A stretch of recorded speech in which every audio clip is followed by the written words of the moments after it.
It is wrong to perform a sex change on a 16-year-old. You're not allowed to get a tattoo, but somehow you can have your privates cut off. Give me a break. Let's go right to Ron DeSantis. He's the governor of Florida, and he was asked a question, very simple one.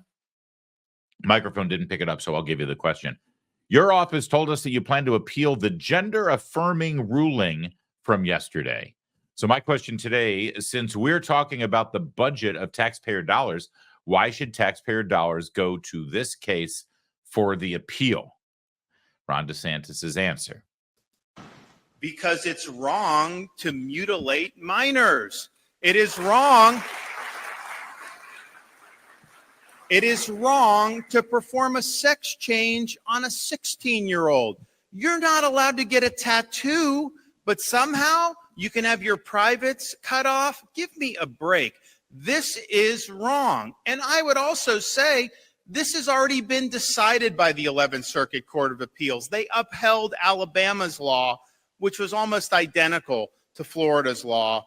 This will be reversed. There's no question it'll be reversed.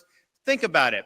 When the founding fathers were creating the Constitution and when the first Congress passed the Bill of Rights, or even when they passed the Reconstruction Amendments in the 1860s, do you think a single person involved in that thought that there was a constitutional right to do this genital mutilation? It's ridiculous. Of course, a state can protect children against this. And we had very powerful testimony how this is irreversible. But this idea of using tax dollars, because like the media will point out, oh, the state is spending money to do. So if you say that we shouldn't do that, you're saying that any liberal judge should be able to veto the policy of the state of Florida because they go to the same judges every time. We lose almost every time, and then we win on appeal almost every time. That's what happens. So if you're not willing to defend Florida's duly enacted statutes against liberal jurisprudence, then you're basically saying the people of Florida shouldn't govern themselves and that we should just turn over our destiny to some trial judge somewhere. That I refuse to do. We are going to stand up for duly enacted statutes. We're going to stand up for protecting the innocence of these kids. But I would say it goes beyond that, because what this is doing, when they're doing a sex change on a teenager, there's a lot of people that want to make money off that. Consequences be damned. They're lining their pockets and they could care less about what's going to happen to that teenager when they become 25, which many regret and have big time problems as a result of that. But it's also just a fact of, you use the term gender affirming care, which is what media uses and what the left uses. You're not affirming that. You're trying to change their basic biology, which you cannot do. Okay. You cannot do that. How you're born is what you are. And so I think it's about, are we going to be rooted in truth as a society or not? And if we're rooted in truth, then you would say, of course you can't do these surgeries because it's not going to take and transform somebody that's a male into a female. So we'll win that appeal. We may win it very quickly, given that the 11th Circuit has already adjudicated this case going forward. But I think that this is something that we've seen from time and time again. We do election integrity. A judge will strike it down in Tallahassee. Then we go to the appeal. We win the appeal. Here on the sex change for minors, it's already been decided on appeal. So we'll definitely win that case on appeal. So these are things that I think we're just used to, but absolutely we are going to defend the people of Florida. I am not going to turn over the destiny of this state to liberal judges. That absolutely scores 1,000 points on various different levels in various different areas. Let's start with just the fundamentals of this, that he is protecting children from state-sanctioned and even state-funded mutilation and castration and sterilization, because the ghouls who promote these procedures, that's exactly what they end up doing to these children. They've admitted in their own words that they do it behind closed doors, but those tapes have been revealed. And that is the truth. These are not reversible procedures. It does end up sterilizing children. And if they get the surgical procedures, it ends up mutilating them for life. Perfectly healthy organs that are destroyed under the guise of gender affirming care, which takes us to the second point, which is the reporter's use of gender affirming care and good old Governor DeSantis calling that reporter out on it. It's the opposite of gender affirming. It's so stupid. It's so obviously an Orwellian twisting of the language. Let me just put it in simple terms that might be able to clear whatever video streaming platform you're watching on right now, unless you're watching on Rumble, where we can say whatever the hell we want. Let's just say if you were born with one of these, that means you're a boy. And if you chop it off, that doesn't affirm your gender. It actually, well, physically reverses your gender. Although it doesn't actually. You're still a boy. You're just now a eunuch. Now, whether you chop that little thing off surgically, or if you use pharmaceuticals at heavy doses to basically shrink its effectiveness, let's say, and render it useless for how it was designed, either way, you're a eunuch. You're still a boy. Your gender hasn't changed, actually. Just your appearance and performance has changed. Which, of course, by the way, shines a light on the superficiality of those who suggest that these procedures actually do affirm somebody's gender. Because, what makes a boy a boy? What makes a girl, or a man or a woman or what have you? They bring it down to the most superficial level. See, if you've got one of these things and you chop it off, well, you're just not a boy anymore. Well, no, that's not true. For example, if I were in the military, if I'm in combat, let's say I'm a Marine. Now, just go with me for a minute. I know it's hard to believe that I would be a Marine, but I could carry it off if I had to. So let's say I'm the biggest, baddest ass United States Marine you've ever seen. Semper Fi, my friends. And let's say I'm in combat and I'm kicking butt and I am killing the bad guy left and right. I am out on the field. I've got 2 guns ablazing. I've got 1 automatic machine gun there, and I've got my pistol in my other hand, and I'm just mowing people down. And, well, fate strikes me, and a bullet comes up and shoots me right between the legs. Such a high velocity bullet, in fact, that it mutilates everything that I've got there between my legs. It's gone. It's been removed. I mean, this is a casualty that happens sometimes in war. The bullets go anywhere. And let's say this bullet on me, the baddest ass, most masculine man you've ever seen, I get a bullet to between the legs, and whatever I had between my legs there, and wasn't this, it was probably much more significant, is now gone. Am I now a woman? Am I no longer a man? Am I no longer masculine? That's how insane these people are, these activists are, and by the way, how shallow they are. It's gross. It's despicable, and good for DeSantis for calling him out on the use of that language, gender affirming care. It's actually the opposite. You're not affirming the person's gender. You're actually physically modifying the person to appear different, but of course they're not. They're not in any way whatsoever.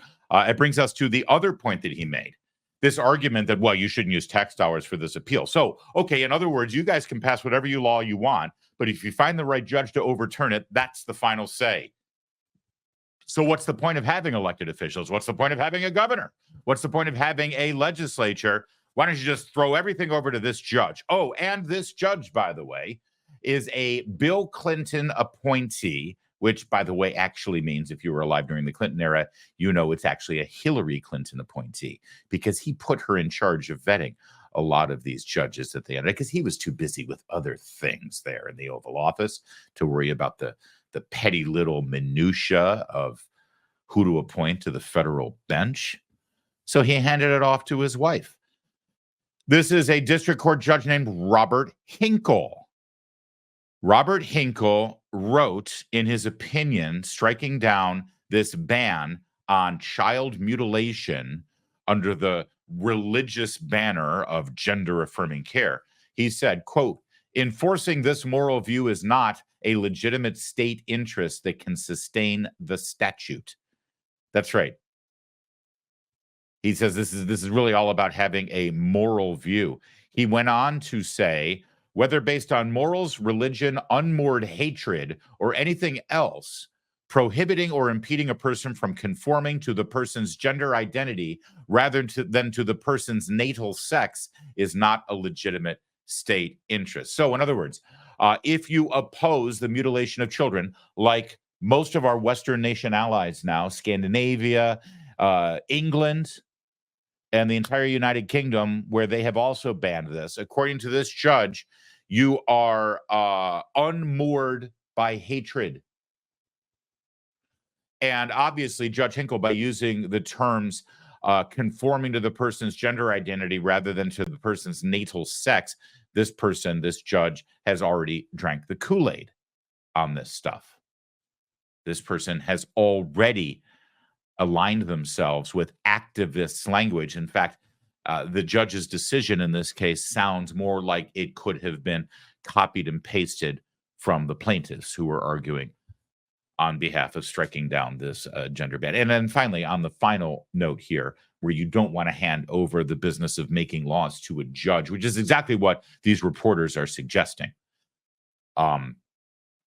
There's also the, and by the way, real fast on that, they keep getting overturned at the higher court, right? At the appeals court level or even at the Supreme Court level, where cooler heads prevail, instead of having it in the hands of a Hillary Clinton appointed judge to just decide things for the people of Florida. And this reporter suggesting, oh, you shouldn't spend tax dollars on that appeal, so let the judge's voice stand. Well, the next judge in line would actually overrule that judge if you let the actual due process of the appeals courts play out. But then there's the final thing.